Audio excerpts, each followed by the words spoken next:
I was in Kosovo the night it began. I was in the Grand Hotel in Pristina, and we knew it was going to start soon because we'd all received phone calls from, well, the British Embassy had packed up and had gone into exile. They were working out of the British Embassy in Budapest. And, we all got phone calls from the First Secretary of Political, David Slynn. I remember his call like, Jacky, hi, it's David, hi, you know where I'm calling? Yes, I'm calling because I have to warn you that, as a British citizen, we're advising you to leave the country. And I said, yes, I know you're doing this, David, and you will also understand why I can't leave the country. Fine. Are there any other British journalists here that you know that haven't, And also there was this KVM, the Kosovo Verification, do you remember? They were there from about, I think, October 98 till March 99. I remember when KVM left, feeling quite exposed. I remember reporting on their departure when they all got into their cars and drove away, and suddenly, you started to feel more exposed because really you were on your own, and there was, I never, it's only later covering future conflicts that I felt, really in danger as a journalist, but I did feel quite exposed at that stage because there was no sort of buffer between representatives of Western media organisations, who of course were not politicians, were not affiliated with governments, but nevertheless, in the eyes of officials and the general public, we would be perceived as such. There was no longer any buffer between us and the population at large and, security forces, military or whatever. We knew it was going to start. It didn't start the first night after they left. I think it started the second night. I remember it started pretty much on the dot of 2000 local time.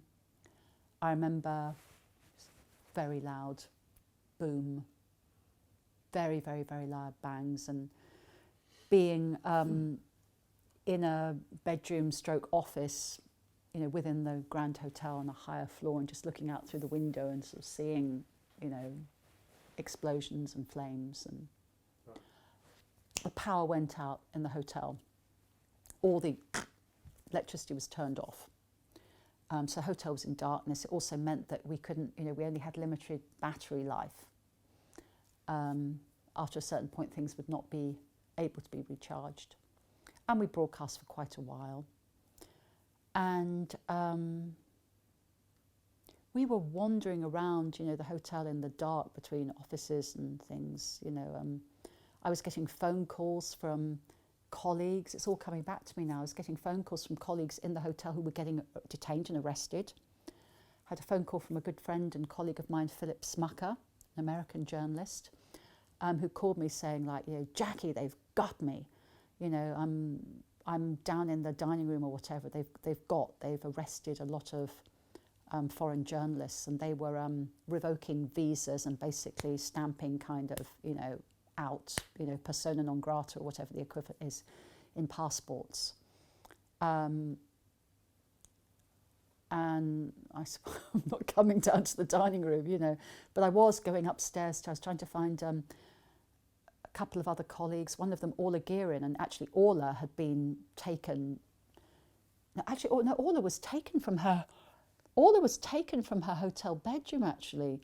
That was it. I went upstairs to find some other of my colleagues, and I ended up sheltering because we could hear commotion in the corridor. And I remember going into the office of a cameraman whose first name was Kenny, his surname escapes me, Scottish. I remember we were in this room, just sitting there in the dark, and we could hear a noise in the corridor. We could hear police or military basically shouting, knocking on doors. They were looking for journalists, and we sat there in the dark.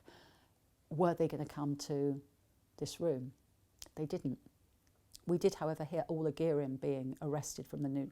We heard them knocking the sheets. I'm not dressed. Wait, bang, bang. Heard her being taken.